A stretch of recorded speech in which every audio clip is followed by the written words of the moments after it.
Pelo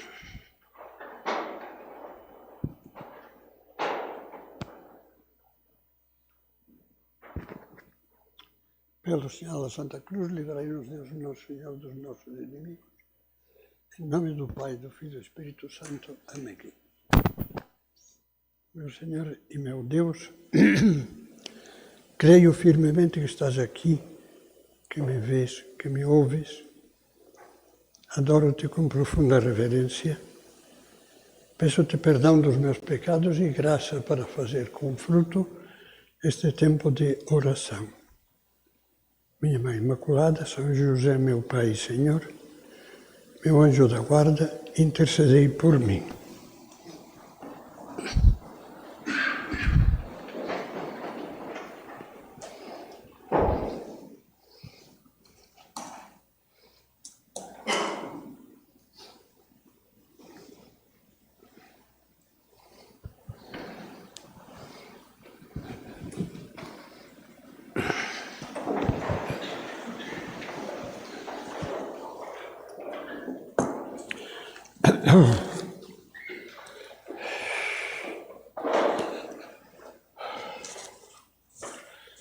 Faz 3 dias nós entramos na Quaresma.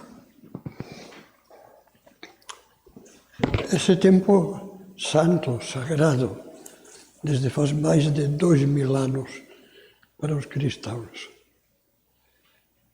Quaresma, 40ª, 40 dias de preparação para o ponto máximo do amor de Deus para os homens, para conosco. A obra da redenção levada por Cristo a seu ponto culminante, que é a morte de Jesus na cruz, abraçada livremente por Ele, e a ressurreição, o triunfo definitivo que abre as portas da eternidade para todos os que se aproximem de Cristo. Quaresma, um tempo santo, em que os primeiros cristãos, a maioria deles convertidos na idade adulta, se preparavam para o batismo, que iam receber na vigília pascal. Era tempo de completar a catequese dos iniciantes, dos catecúmenos, como se dizia, em que depois culminava com o sacramento do batismo, esse sacramento que chamavam, já desde São Paulo, o sacramento da regeneração, da nova geração, novo nascimento. Como se esses dias de preparação para a Páscoa fossem uma gestação espiritual. E seria muito bom que fossem para nós também assim, que nos preparasse para esse novo nascimento de que Jesus falava a Nicodemos. É preciso nascer de novo. A Igreja não usa, nesse tempo de Quaresma, muito essa expressão regeneração, nascer de novo.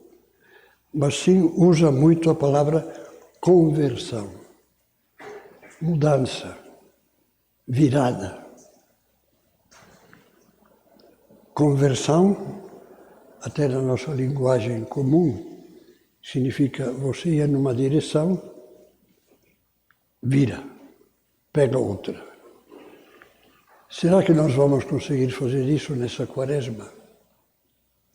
Tomar consciência de qual é a direção da nossa vida. Aonde que estamos indo? Para onde estamos indo você e eu? Pense nisso. Se eu continuar assim, sem modificar nada, para onde caminha a minha vida? Para onde caminha a minha família? Para onde caminha o meu casamento? Para onde caminha o que depende de mim neste mundo que está evoluindo de uma maneira acelerada e caótica, desorientada, como uma roda que deu uma bússola louca que já não se sabe qual é o norte para o qual aponta. A maioria das pessoas não tem norte. Não sabem nem de onde vêm nem para onde vão. Vivem do imediato, do celular grudado ao nariz, das coisas efêmeras, mas não sabem. Não sabem se estão construindo ou destruindo, se estão preparando o futuro ou estragando o futuro. E a Quaresma é um tempo muito bom para meditar, fazer exame de consciência. Alguns, tradicionalmente, aproveitavam a Quaresma para fazer um retiro.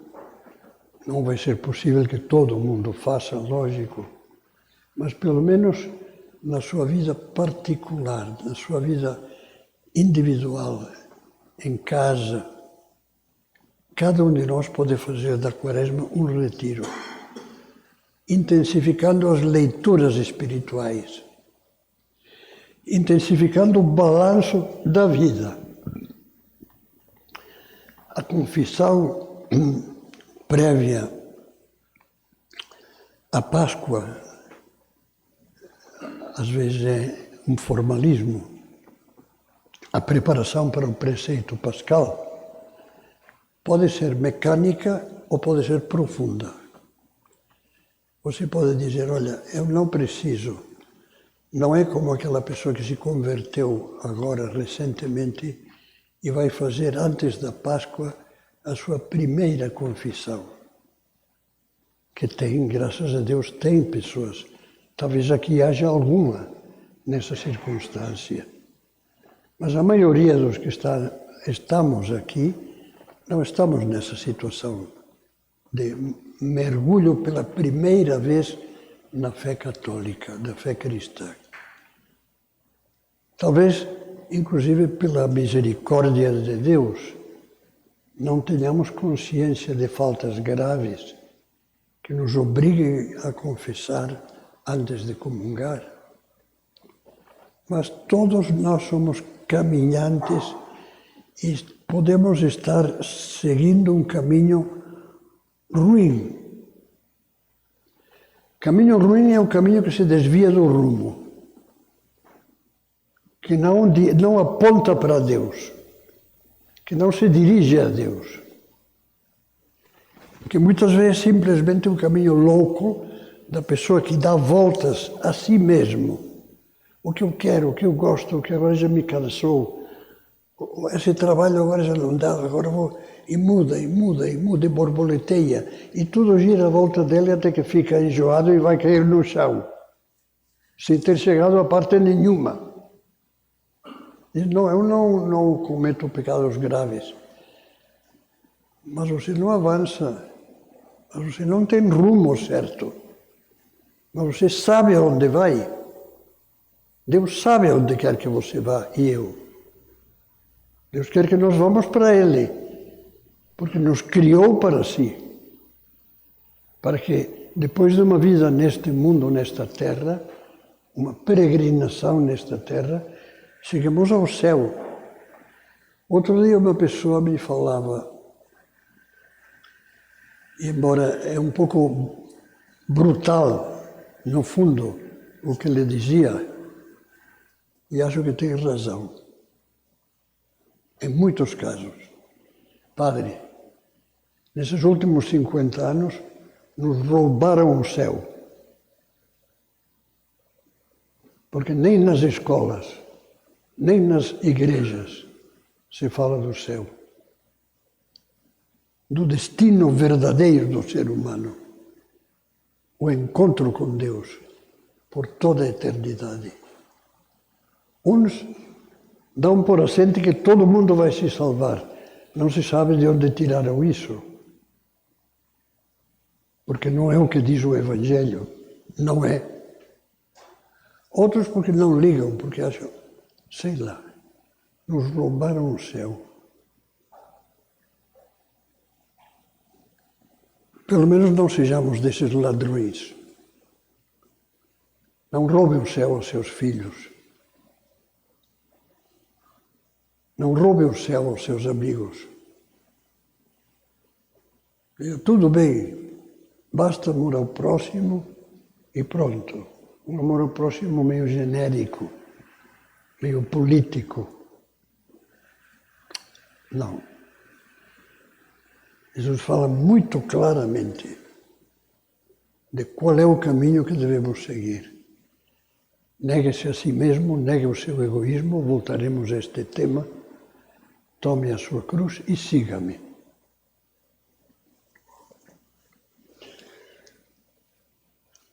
Todo o tempo da Quaresma nos encaminha para a cruz, para chegar à Semana Santa, quando, passo a passo, acompanharemos Jesus desde a oração no horto até o último suspiro. Pai, em tuas mãos entrego o meu espírito. Jesus na sua paixão. Uma paixão que não é à toa. É, como diz o credo, uma das fórmulas do credo, por nós, homens, e para a nossa salvação. Quer dizer, enquanto não virmos claramente que esse Jesus pendurado na cruz nasceu para mim, para ti, viveu para nós e morreu por nós, por todos e cada um de nós, a nossa fé cristã não está clara. São Paulo vivia essa fé de uma maneira clara. Ele dizia, por exemplo, aos Gálatas, eu vivo na fé no Filho de Deus.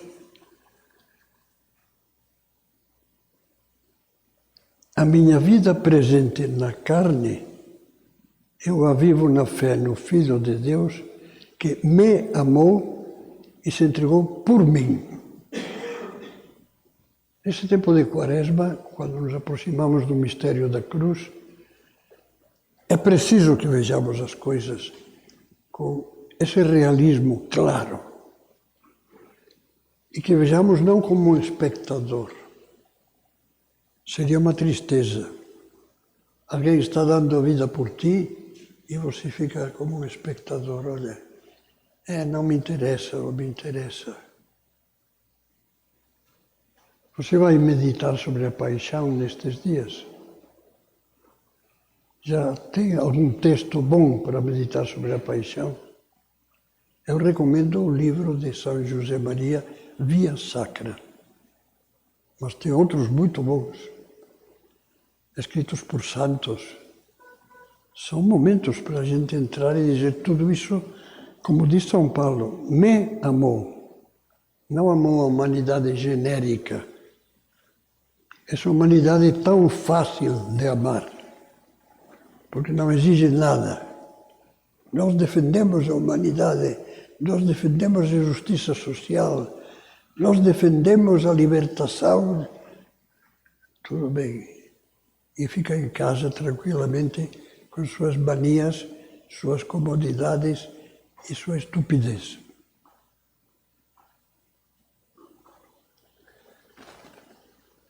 A minha vida presente na carne, eu a vivo, repito, na fé no Filho de Deus, que me amou e se entregou por mim.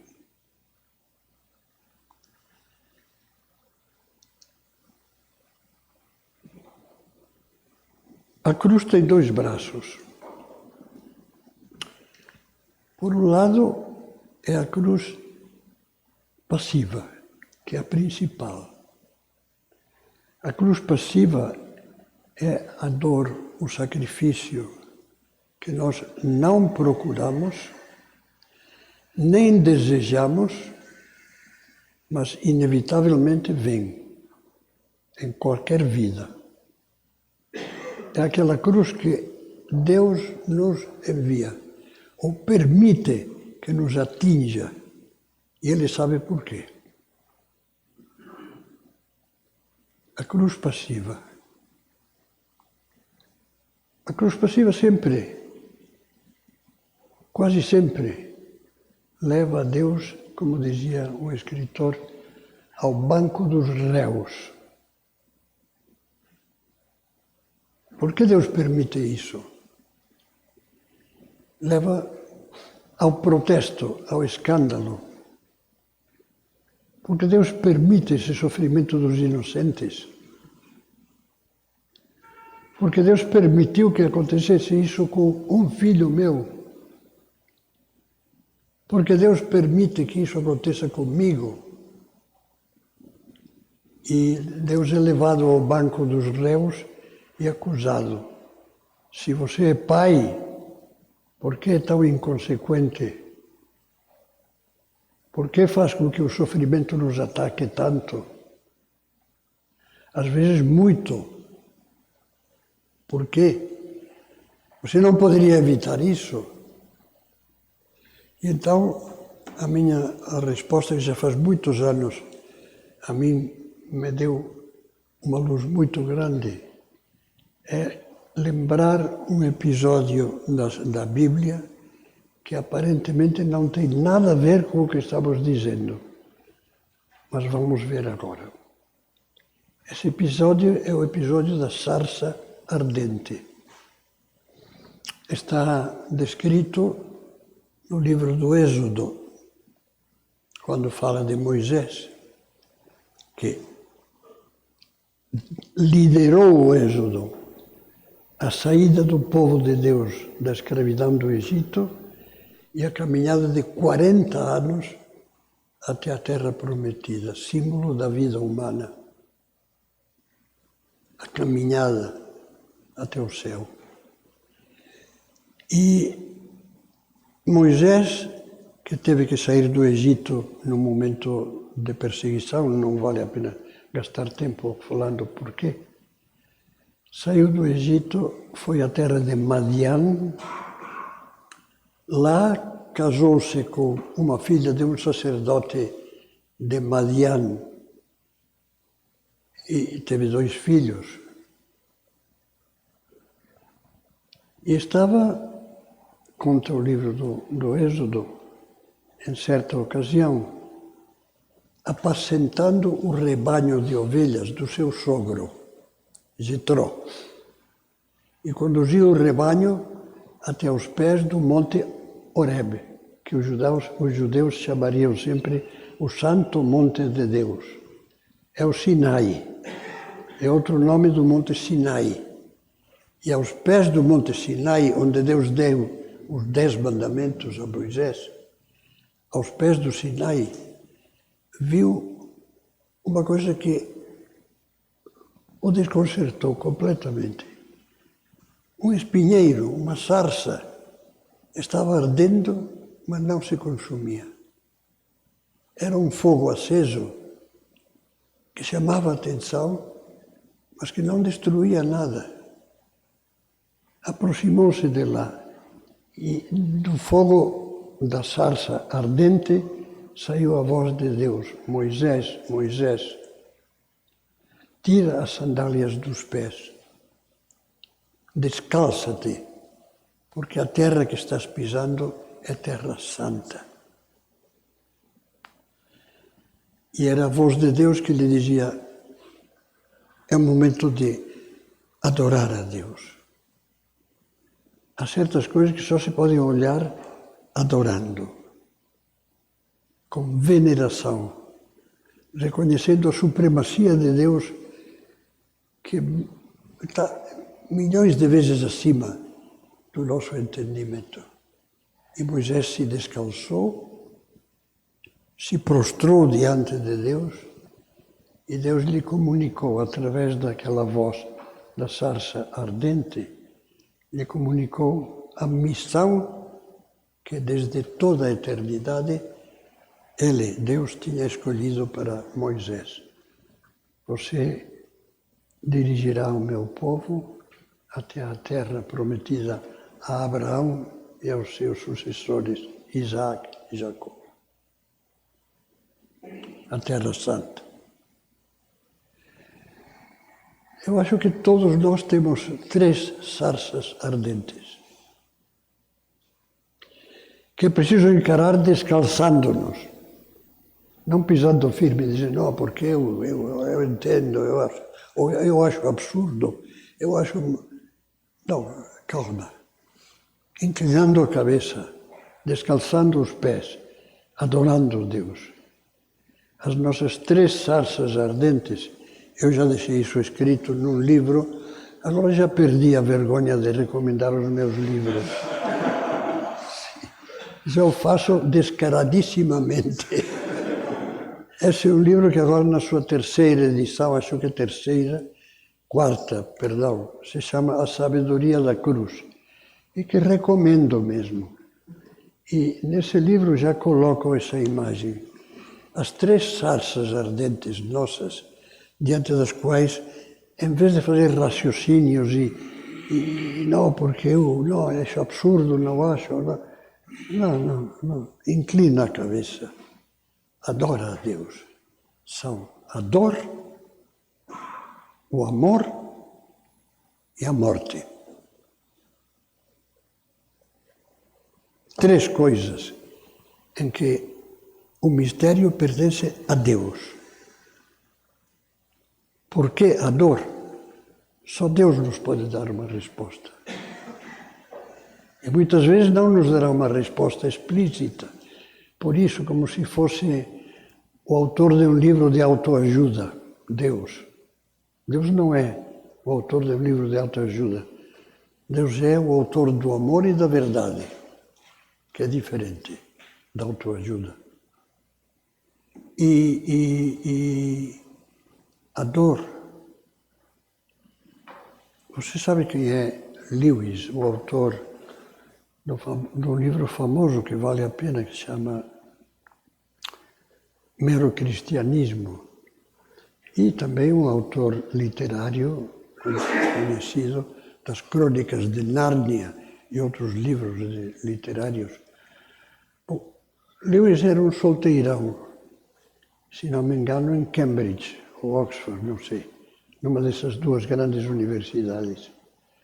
E Lewis, esse solteirão, recebeu uma carta de uma professora nos Estados Unidos que tinha chegado à fé lendo os livros dele e queria conversar com ele. Há um filme sobre isso que se chama Terra de Sombras. Um filme que só tem um defeito. E é que o final estraga tudo. E não coincide com o que aconteceu e o que dizia Lewis. Deixou o final pendurado no ar. E não ficou pendurado no ar. Ficou nos braços de Deus, onde o Lewis se lançou e abraçou a Deus. Quer dizer, conheceu esta moça, esta professora americana. Os 2 se apaixonaram. Casou com ela. E pouco depois, antes do casamento, aliás, já foi descoberto um câncer violento que levaria a moça à morte em meses. Mesmo assim, estando ela na cama, casou-se, quis casar com ela. Lewis, era conhecido, por exemplo, por um livro, O Problema da Dor, The Problem of Pain, que era um livro profundo. Ele tinha dado muitas conferências sobre o sentido cristão do sofrimento, com um arrazoado muito bem feito. Mas quando chegou o momento de ele enfrentar a grande dor, se sentiu completamente desnorteado. Tudo o que ele tinha dito, tinha ensinado, não lhe servia. E acabou escrevendo outro livro chamado Eu pronuncio mal o inglês, mas não tem a menor importância. A pain observed, uma pena observada, uma dor observada. Esse livro fala de que ele duvidou de Deus, teve crise, passou mal diante do sofrimento da esposa, da pessoa que amava. Esse casamento que durou tão pouco e termina simplesmente olhando para Deus e sorrindo, dizendo: que bobo sou. Se olha para Deus, só olhar fica claro. Como explica isso? Não tem explicação. Não quero dar uma explicação barata, racional só. Não. Ele me ama. Ele nos ama. Ele é Deus. Ele é tudo. Nele tudo ganha sentido. Nele tudo tem sentido. Tudo. Este final é o que não aparece no filme. No filme, ele sentado numa escada, junto com um menino, filho da que foi a esposa dele, que antes já tinha sido casada, e os dois desolados na tristeza. Bom, é a sarça ardente. Quando nos custa aceitar uma dor, quando nos custa, e é natural, e vai nos custar, e vai nos meter numa crise, certas dores inesperadas. Então, é o momento de escutar Deus na sarça ardente, dizendo: olha, eu, mesmo nesta dor, neste problema, estou presente. Eu sou esse Deus que te ama, que me amou e se entregou por mim, e que te espero, e que te dou a mão. E então, como uma criança, temos que nós fechar os olhos e adormecer nos braços de Deus Pai, nos braços da Mãe das Dores, Nossa Senhora. São Paulo diz, na primeira carta aos Coríntios, acho que todos se lembram disso e conhecem esses textos, nós pregamos Cristo crucificado, escândalo para os judeus, loucura para os pagãos. Os judeus se escandalizavam. Como vocês podem dizer que esse Cristo, esse Jesus, é o Filho de Deus? Um Filho de Deus que morre feito um farrapo sangrento, num tormento que era castigo de escravos, a cruz. Um cidadão romano jamais podia ser pregado numa cruz.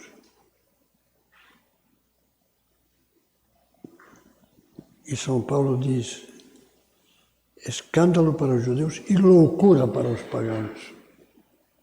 Então, loucura que, por exemplo, se conserva um grafite desenhado por algum moleque que apresenta um crucificado, é uma blasfêmia, é horrível, com cabeça de asno. E dá um nome, agora não me lembro que nome é, o moço, o menino, o moleque que pintou esse grafite, que ainda se conserva, escreveu embaixo: fulano adora o seu Deus.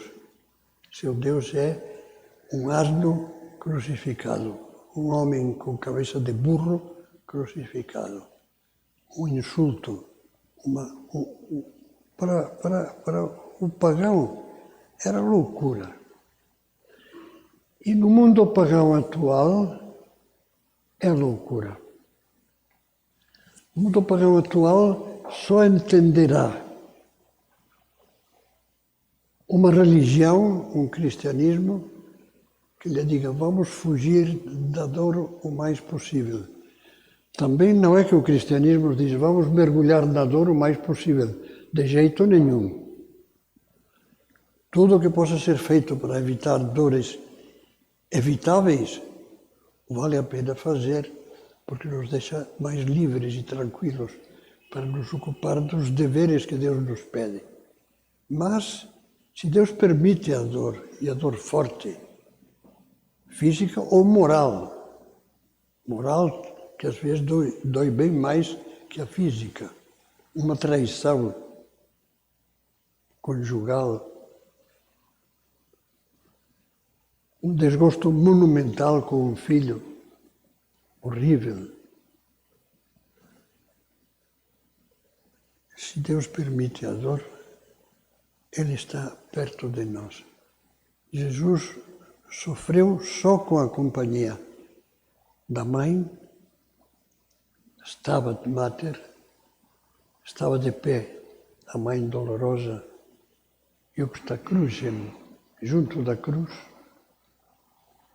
de São João, o apóstolo adolescente, o menino que acompanhou Maria, o único dos apóstolos, o único que se manteve de pé na hora da paixão e não fugiu, e Maria Madalena e um grupo de santas mulheres.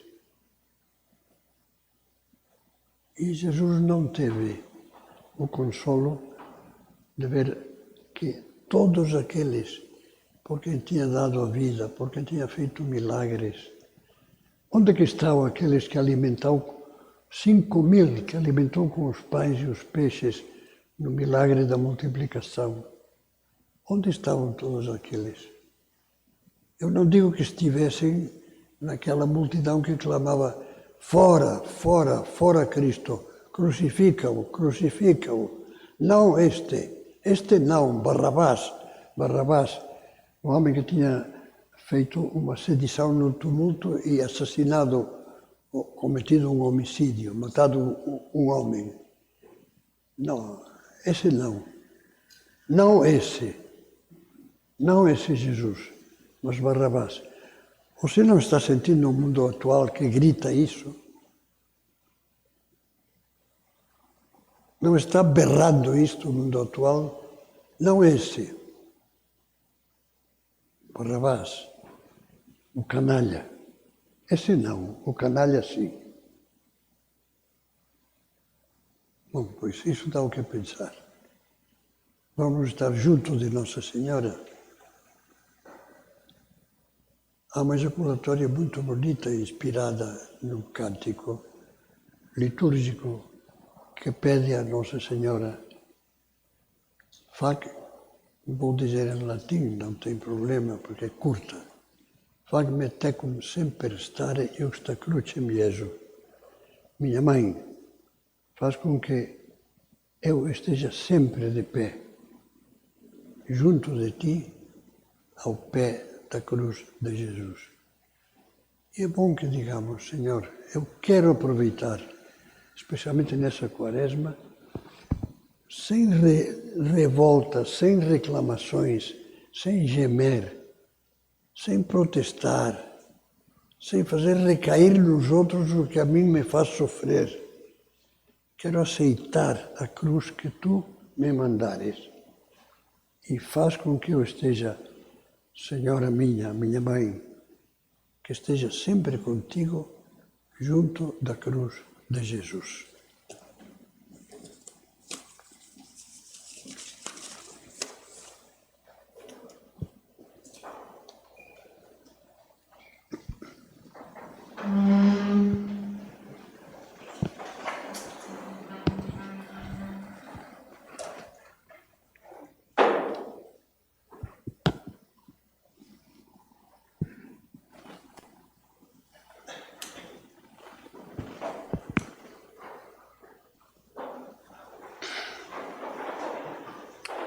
Dou-te graças, meu Deus, pelos bons propósitos, afetos e inspirações que me comunicaste nesta meditação.